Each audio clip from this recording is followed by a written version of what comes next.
Today I want to talk about an excellent book that I'm reading right now called With Winning in Mind, the third edition by Lanny Bassham, who is a former Olympic gold medal winner, multiple gold medal winner. And this is a book that I think you should definitely pick up if you're looking for a new perspective on personal growth or just personal development in general, because he comes at it from a sports psychology angle, which is different for a lot of us. For people like you that follow my blog, you probably do a lot of business type of reading.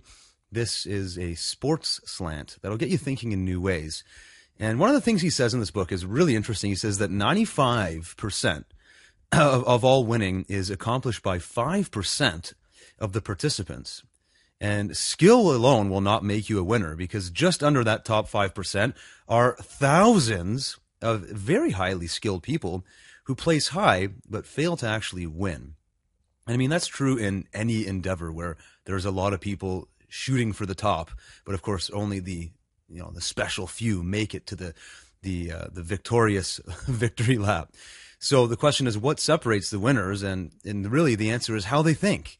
Winners, and I talked a little bit about this in my previous update, but winners are convinced they're going to finish first, where everyone else just kind of has this feeling of hope. I really hope I'm going to finish first.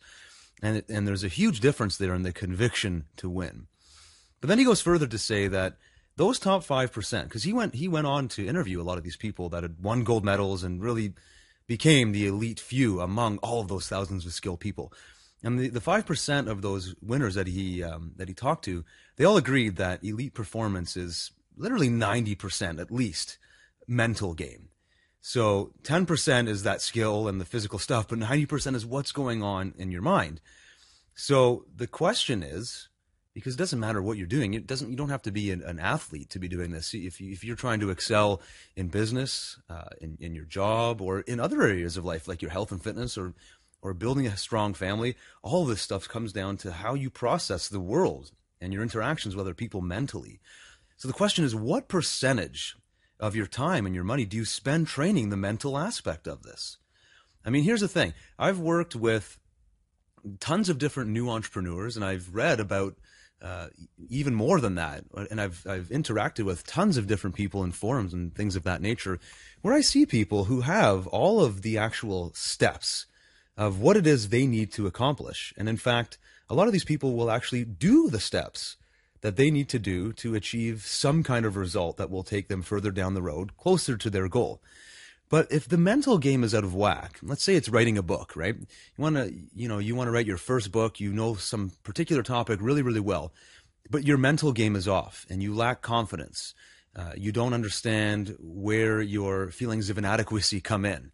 You don't understand what trips you up or what makes you feel fearful of writing this book. And as you go through the steps, the actual steps to write that book, this negative mental tapes are playing, and the words that you write down on the paper that you type out as you're preparing your book come across differently, even though you know the subject really, really well, versus somebody who has a strong mental game. And so you can do all of the steps, the exact step-by-step process of what it takes to write a book, from writing the outline to expanding the chapters, to doing a full edit, to formatting it for Kindle or Amazon or whatever you want to do. But if your mental game's out of whack, the quality and substance of that book is going to be way off versus somebody who has a strong mental game.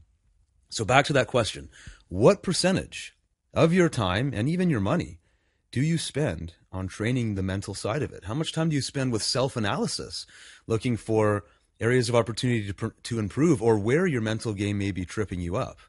Do you have a negative self-image, or do you have negative tapes playing that you may not even notice are playing anymore, that are literally preventing you from either taking actions or speaking your mind or doing things that you need to be doing to be successful? And now they're just literally blind spots. Because that usually is the problem for a lot of people, is they've forgotten that these tapes are playing, and so they can't even correct the problem anymore. So that's why I wanted to talk about this today. This is a wake-up call for all of us to start investing way more of our time into the mental game and examining how we think, examining any negative thought patterns that are going to be blocking us, even though we think we may be doing all the right steps, but we're not getting the results that we want. What's going on beneath the surface? How are we tripping ourselves up at an invisible level in deep-rooted thoughts that may not even be hitting us at a conscious level? Take some time today or over the course of the next few days to get in touch with your innermost thoughts. Maybe it means picking up a book like this book called With Winning in Mind, Lanny Bassham. Another book that I recommend is Cybernetics by Maxwell Maltz, where he dives deep into this whole aspect of self-image. And you can only grow to the level that you see yourself growing and that you see yourself performing. So if you see yourself as just average, or you don't see yourself as capable of making it big like some of the people you admire, then you never will. And you need to work on adjusting that self-image. So start there and see if you can uncover any mental patterns that may be blocking you, and then come back and tell me what you discovered by doing this self-analysis. And by doing this, you're probably going to want to carve out even more time. So maybe you start with half an hour today examining your mental game, and you do that for a few days, and within a week you bump that up to an hour because you're starting to see some positive benefits. And maybe before you know it, you're going to be spending a whole chunk of time, multiple blocks of time every week, just working on your inner game, on your mental game, and watch how that transforms to external physical-based results. I think it'll be an absolutely eye-opening experience for you. It's something I've been working on for a number of years now, and the more I do this, the more change, positive change, I see in my life.